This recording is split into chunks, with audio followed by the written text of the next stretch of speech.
Imagine waking up tomorrow and every dollar, every euro, every peso gone. The only thing left? Bitcoin. Sounds wild, right? But let's play with that idea. What if the entire world suddenly agreed to use just one money, digital, borderless, and controlled by no one? Would it make life easier, fairer, or would everything collapse in chaos? Let's find out what a 100% Bitcoin world might actually look like in real life. First things first, goodbye banks, hello blockchain. In a Bitcoin-only world, banks would look more like museums.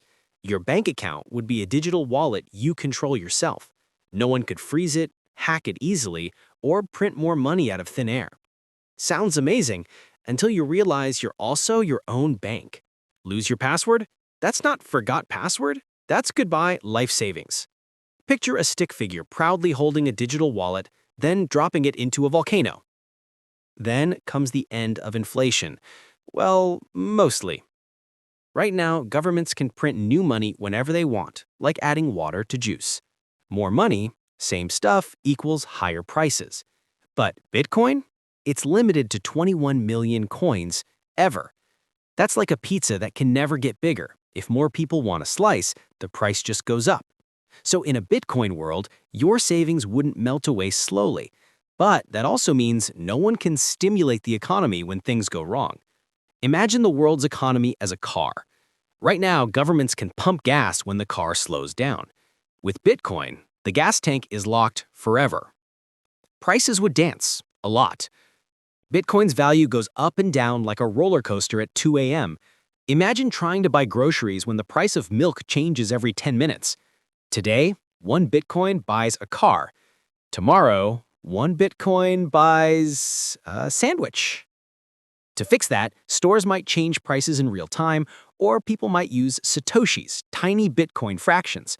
But still, your paycheck might be worth less or more by lunchtime.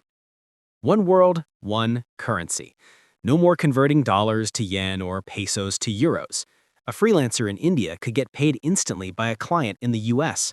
A coffee farmer in Brazil could sell beans directly to Japan, no middleman. Money would move across borders as easily as sending an email.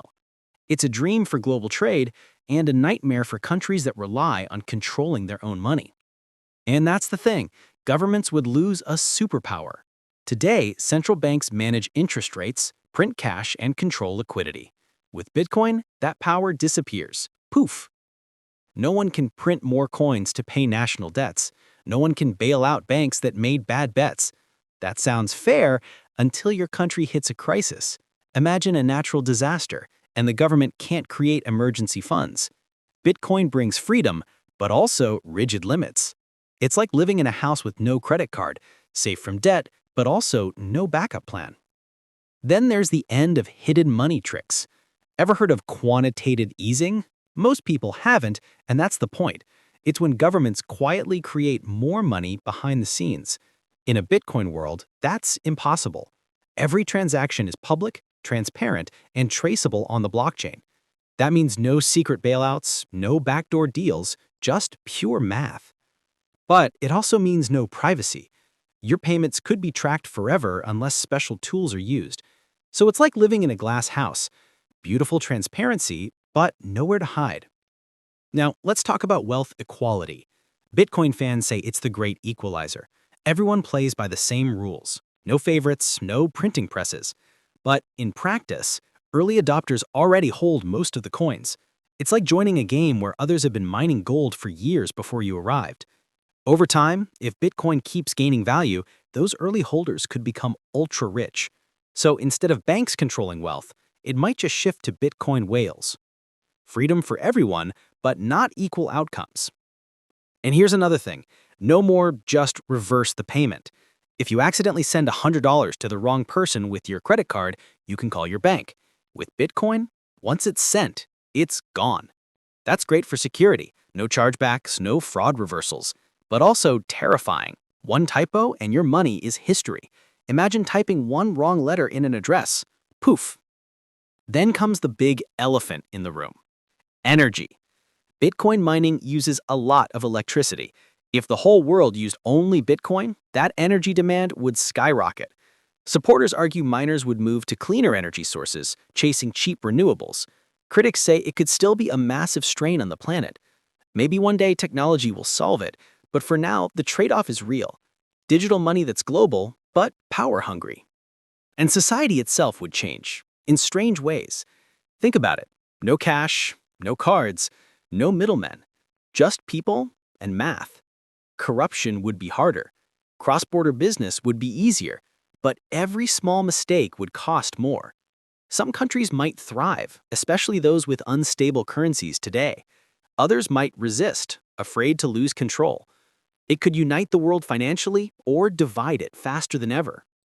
Now, picture this, a giant Earth made of digital blocks.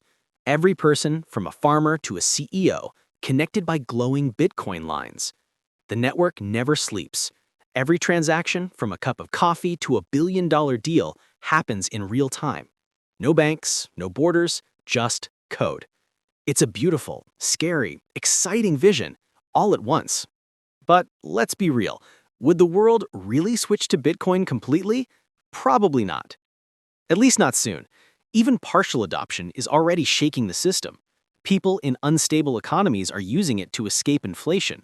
Big companies are storing it like digital gold. And governments are quietly exploring how to adapt. Bitcoin doesn't have to replace money to change it. It's already forcing the world to rethink what money even is.